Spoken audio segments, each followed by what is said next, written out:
Assalamualaikum warahmatullahi wabarakatuh. Perkenalkan, saya Mutiara Saskia Putri dengan nomor induk mahasiswa 2006754 dari Program Studi Keperawatan Fakultas Pendidikan Olahraga dan Kesehatan Universitas Pendidikan Indonesia. Pada kesempatan kali ini, saya akan mempresentasikan mengenai pengobatan diabetes mellitus menggunakan daun kelor. Permasalahan penyakit diabetes di negara berkembang sangat meningkat dengan peningkatan jumlah pasien diabetes pada kelompok usia yang lebih muda, terutama di negara Indonesia yang mempunyai presentasi paling tinggi penderita diabetes mellitus. Bahayanya, penderita penyakit ini selalu naik tiap tahun. Apalagi diabetes jadi pemicu penyakit yang beresiko serta mematikan keenam di seluruh dunia. Diabetes mellitus merupakan kondisi di mana tingkatan kadar gula darah atau glukosa melebihi keadaan wajar yang diakibatkan karena tubuh tidak bisa memproduksi insulin dalam jumlah cukup atau sel-sel tubuh tidak merespons secara baik insulin yang diproduksi. Maka, untuk menjaga kadar gula darah di ambang normal dan agar kondisi tetap stabil, kita dapat konsumsi obat tradisional yang banyak ditemui di Aceh, yaitu daun kelor atau Moringa oleifera. Daun kelor telah digunakan oleh masyarakat seluruh dunia sebagai obat, sering disebut sebagai obat mujarab dan juga pohon ajaib, karena memiliki banyak manfaat dan nutrisi yang tinggi. Sering digunakan dalam tindakan farmakologis dan pengobatan tradisional terutama pada penyakit diabetes mellitus. Kandungan pada daun kelor terdapat efek antidiabetes dan antioksidan yang menjanjikan. Selain itu, terdapat zat nutrisi berupa vitamin A, vitamin B, vitamin C, vitamin E, asam askorbat, dan daun kelor juga kaya akan mineral seperti kalsium, kalium, seng, magnesium, besi, dan juga tembaga. Selanjutnya, terdapat manfaat daun kelor secara umum. Daun kelor memiliki kandungan yang sangat penting untuk mencegah berbagai macam penyakit, seperti menurunkan kadar glukosa darah, mengobati masalah infeksi kulit, menghilangkan flek wajah, menyehatkan mata, memperlambat efek penuaan, menjaga kesehatan ginjal, mengobati rematik, asma, bronkitis, penyakit selesma, antimikroba atau biotik, kasus parasit, antipiretik, anti-MAH, anti-epilepsi, diuretik, kolesterol, antidiabetes, dan penyakit lainnya. Selain itu, kelor memberikan dukungan yang sangat baik untuk jalur antiinflamasi dalam tubuh yang memperkaya darah yang anemia dan dapat digunakan dalam berbagai macam produk perawat kesehatan, termasuk pelembab tubuh, rambut, dan kondisioner. Penyebab diabetes mellitus dipicu oleh beberapa faktor seperti pertama, faktor genetik. Ketika kita memiliki anggota yang mempunyai penyakit diabetes mellitus, itu dapat menurun. Yang kedua, faktor kesehatan. Terdapat autoantibodi atau sistem imun yang merusak sel penghasil insulin disebabkan karena glukosa dalam darah yang memupuk akibat tidak bisa diserap sel tubuh dengan baik. Dapat menimbulkan berbagai gangguan pada organ tubuh.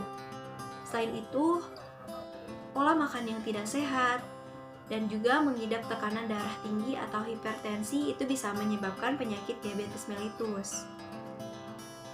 Yang ketiga, terdapat faktor lingkungan.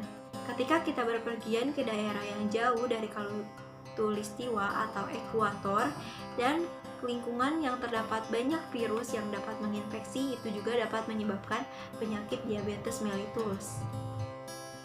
Klasifikasi diabetes mellitus berdasarkan penyebabnya. Diabetes mellitus tipe 1 dikaitkan dengan penurunan jumlah insulin yang dilepaskan oleh pankreas.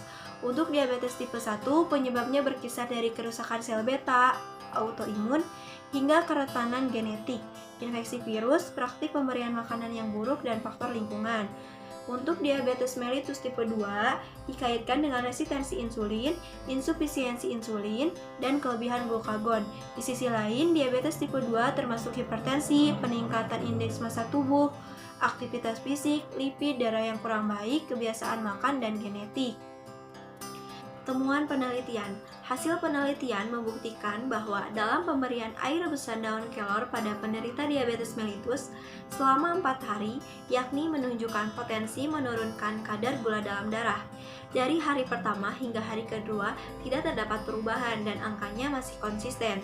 Namun, ketika pada hari keempat, sebelum diberikan air rebusan daun kelor kepada penderita diabetes mellitus yang awal mulanya kadar gula darah tinggi mengalami penurunan selama mengonsumsi air rebusan daun kelor.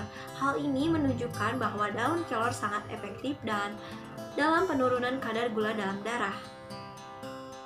Terjadi penurunan kadar glukosa darah pada penderita diabetes mellitus disebabkan karena adanya zat atau senyawa aktif, terdapat kandungan antioksidan yang mempengaruhi penurunan kandungan glukosa darah yang terdapat pada ekstrak daun kelor. Daun kelor dinyatakan sebagai agen pencegah penyakit diabetes, namun tidak dapat menyembuhkan secara signifikan. Jadi, hanya bisa digunakan untuk menurunkan kadar glukosa darah saja, tidak sampai sembuh total. Pengobatan diabetes dengan daun kelor ini sudah banyak dilakukan oleh banyak orang, sehingga sudah menjadi budaya dari beberapa masyarakat Indonesia. Jika diabetes tidak dikontrol dengan baik dan dibiarkan, bisa membahayakan nyawa penderita dan meningkatnya resiko muncul berbagai penyakit komplikasi seperti jantung, stroke, gagal ginjal kronis, luka pada kaki yang sulit sembuh, dan sebagainya. Adapun cara mengonsumsi daun kelor secara efektif, aman, dan dapat dibuat sendiri di rumah. Pertama-tama, siapkan daun kelor 10-5 lembar dan air 3 gelas. Selanjutnya, rebus daun kelor sampai mendidih dengan menyisakan air sekitar 1 gelas. Lalu, saring air rebusan daun kelor tersebut, kemudian minum ramuan herbal tersebut selagi hangat secara langsung. Kesimpulan: berdasarkan pemaparan tersebut, dapat kita simpulkan bahwa daun kelor disebut sebagai obat mujarab karena daun kelor memiliki kandungan yang tinggi dan manfaat yang luar biasa. Daun kelor juga memegang peranan yang sangat penting dalam obat, nutrisi, dan sifat antidiabetik. Hal ini membuktikan bahwa daun kelor dapat menurunkan kadar gula dalam darah menjadi normal dan dapat mencegah komplikasi. Sekian yang dapat saya sampaikan, mohon maaf bila ada tutur kata yang salah. Semoga bermanfaat. Terima kasih. Wassalamualaikum warahmatullahi wabarakatuh.